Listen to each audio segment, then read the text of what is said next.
I was planning to make this a short first impressions video, but I did catch myself delving into more of the marketing and story behind this Louboutin Loubiworld line.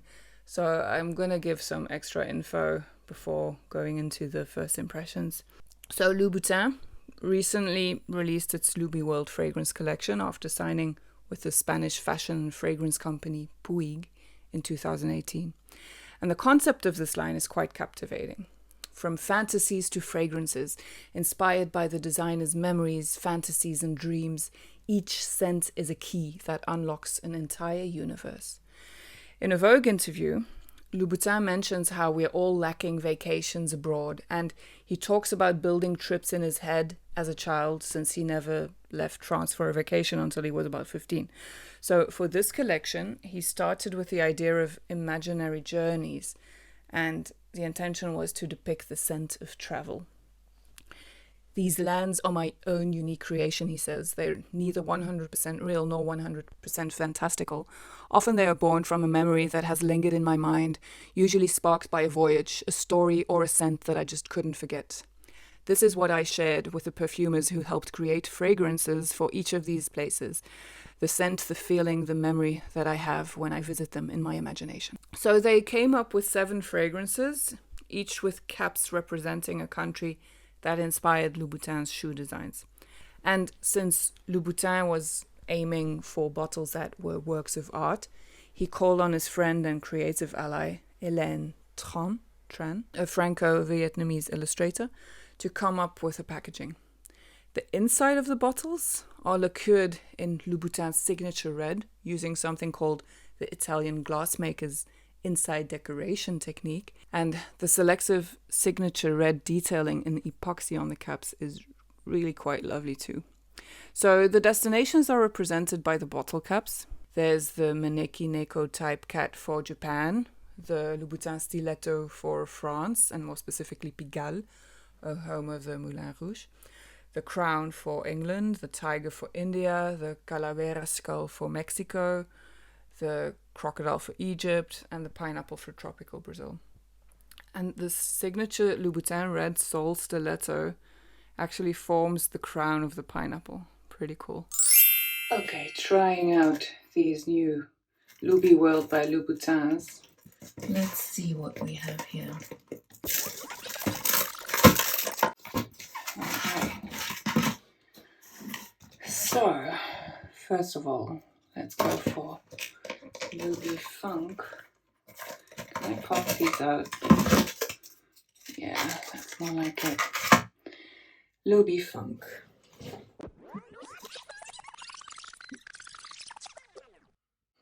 This reminds me a little bit of the Belle de Ricci by Nina Ricci. It's kind of fruity, fresh. I think I smell black currant.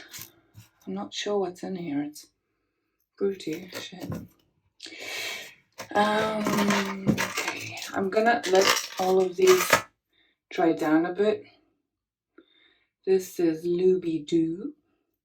I am loving the full bottles of this collection. I'm hoping I love one of these because it would be a nice bottle to own. Okay. Oh, very rosy. This reminds me of Delina, but I like it more than Delina at first sniff. It's less. Delina's too much for me. And this is a little bit more elegant, or a little, less in your face. So yeah, that's a very rosy, Delina-esque kind of fragrance. Then let's go for Luby Kiss. This whole set I got on Cold Beauty for like £45, which is a lot, but the samples look big. And it's still much less than full bottle. Ooh, this is so similar to a lot of all the tuberose. Okay, this is very tuberose dominant. White floral. It smells like Dawson or Gucci Blue. Yeah, nice creamy tuberose. It's nice, but Jesus, these are so similar. Okay, this is nice, but so far that smells exactly like Dawson most of all by the boutique. Now Luby Rouge. Luby Rouge. I hate these. Why can't they make a little sprayer? I'll be trying them out on skin, my favorites from this line, and coming back to you for the dry down. Come on. Okay. Let's see. This is nice, but mind my language, but this is Bois d'Iris by Van Cleef and Arpels, or Bois d'Argent. Yeah, it's iris, but the woody. Yeah, this is so similar to Bois d'Iris or Bois d'Argent. Okay, nothing unique yet. So, then we have Luby Rash, like the tiger from Aladdin. Another very generic. It's nice. All of these are just nice, but yeah, this one's a bit more masculine leaning. For me, I can't really pinpoint something that smells similar right now. I can't really identify any notes. I don't know. It smells like a little bit uplifting, peppery maybe. I have to come back to this. Then there's Luby Crown. Ooh. This is like a watered down black Afghano. So similar. Yeah, kind of similar. But like a more feminine, watered down, more wearable black Afghano. This might be my favorite at first sniff. This Luby Crown. There's 7 of these. Oops, don't get them contaminated. Let's see. This is Luby Crock. Okay. This is good. Yeah, fresh and citrusy in the opening, a little orange tinge with some, I don't know, is it, yeah, some incense myrrh, oriental, but a fresh take. I think this would be a nice oriental for summer, this Luby Crock. Okay, I'll come back to you when these dry down a little bit and try them on my skin and then give you my final thoughts of these first impressions. Okay, so I'm back for the dry down. I wore some of these. I didn't really do full wearings. I put like some on my pulse points, some on my inner elbows, and wore like 4 at a time to try them out on skin.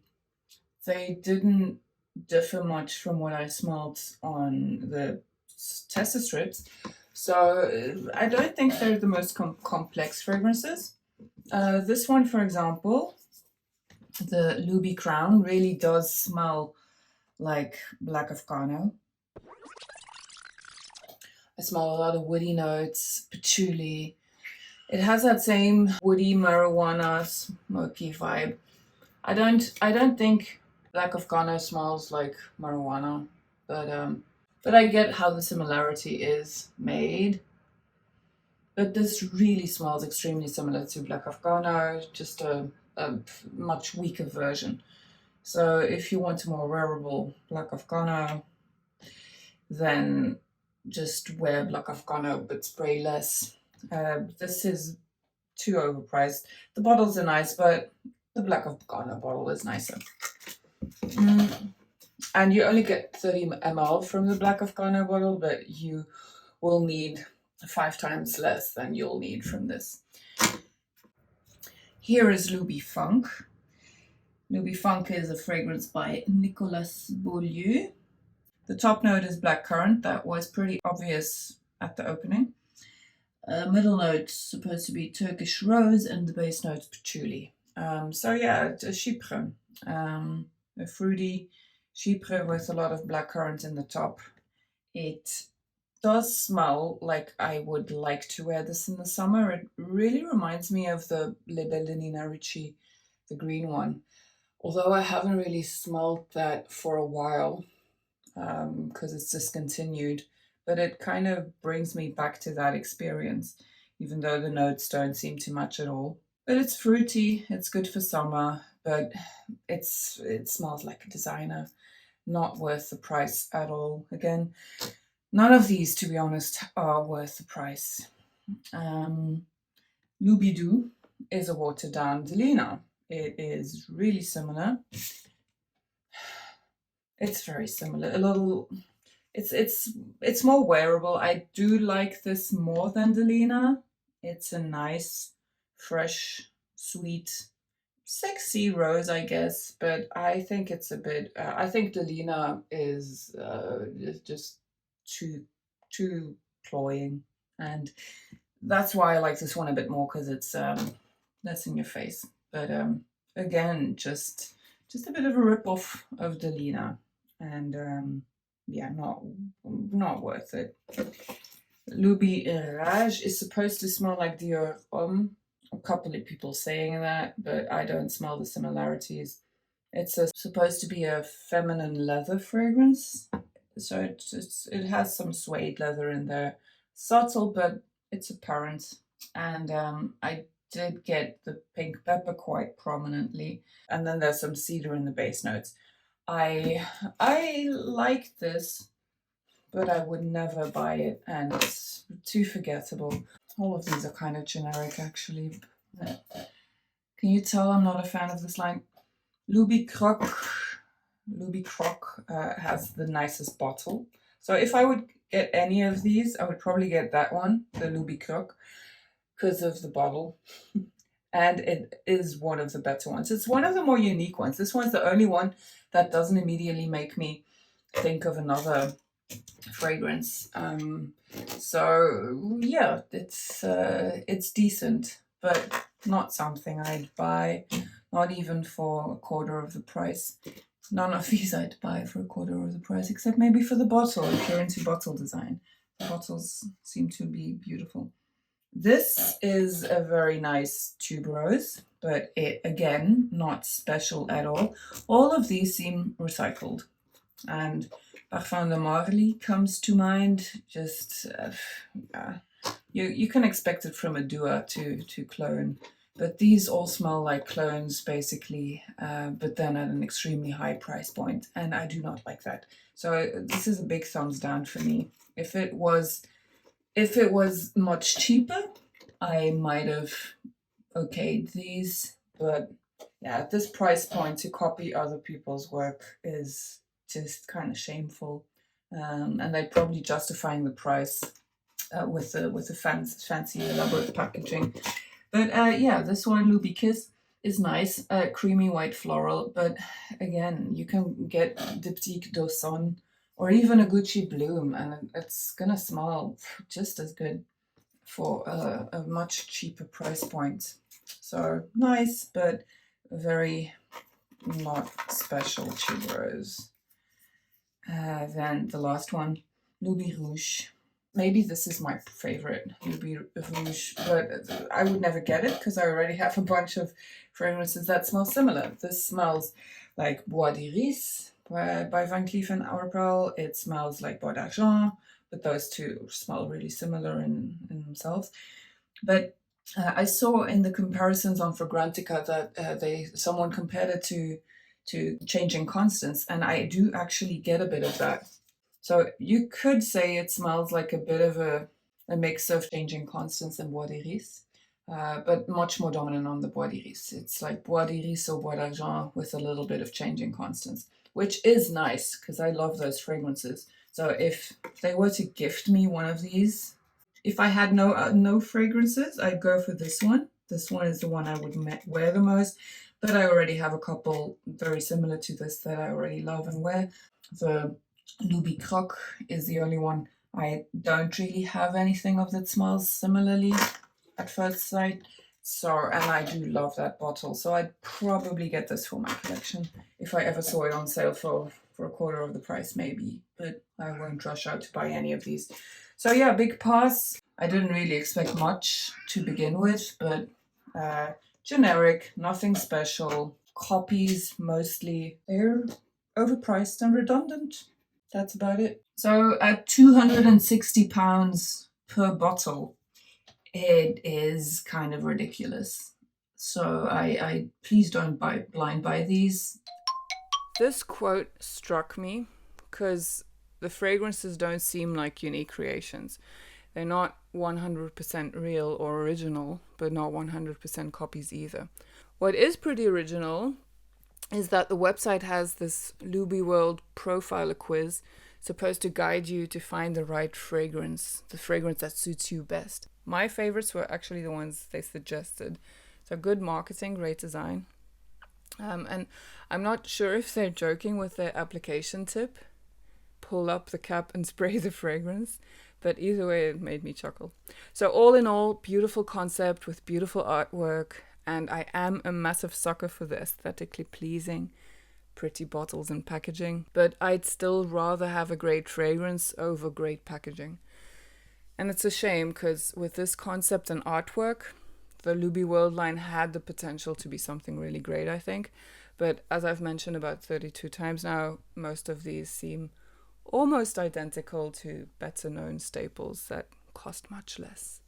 And the fact that they seem to have watered down or feminized these popular, well-liked niche fragrances, to me indicates that they probably mainly targeted these for people really into luxury designer goods. People already into Louboutin shoes or makeup who'd want something mass appealing by the same brand. But so yeah, I doubt these were marketed towards fragrance freaks or niche snobs. So I guess many of their customers will never find out that these seem to simply be expensive copies. I would hope that with so many brands copying their signature red shoe soles, they didn't deliberately copy all these fragrances, but I doubt it. On the positive side, Luby Croc and Luby Raj don't immediately remind me of other fragrances, and I do like Luby Raj a lot. The bottles look like art, and I must admit I wouldn't mind owning one, or the mini set especially. And I don't dislike any of them. They're all really decent. They're quite nice. Except for Luby Funk, I really didn't like that one in the dry down. So they might be worth it if you don't have the fragrances they resemble, and if you're a big Louboutin fan who loves a pretty bottle, but all in all, they're a bit of a pass for me. Have any of you tried this brand? And if so, which was your favorite? Were there any that you really didn't like? Did you also get the same similarities I got? Did they also remind you of these other fragrances? And let me know, what do you think of these expensive brands seemingly copying other fragrances? Like, do you respect that? Do you have an issue with that? Do you think it's just something you can't avoid in the fragrance industry? Do you think it's coincidence? What do you think about the whole copyright issue with fragrances? I am planning to do a video at one point in the far future about copyright and fragrances. So yeah, your thoughts are very welcomed. Next time I'll probably show my face again. I have an eye infection and I did like my manicure that I wanted to show off. So yeah, rainbow bright mood. It's okay to feel 12 again sometimes. So have a good whatever you want to have, and see you later. Bye. Rainbow bright, pays de lumière.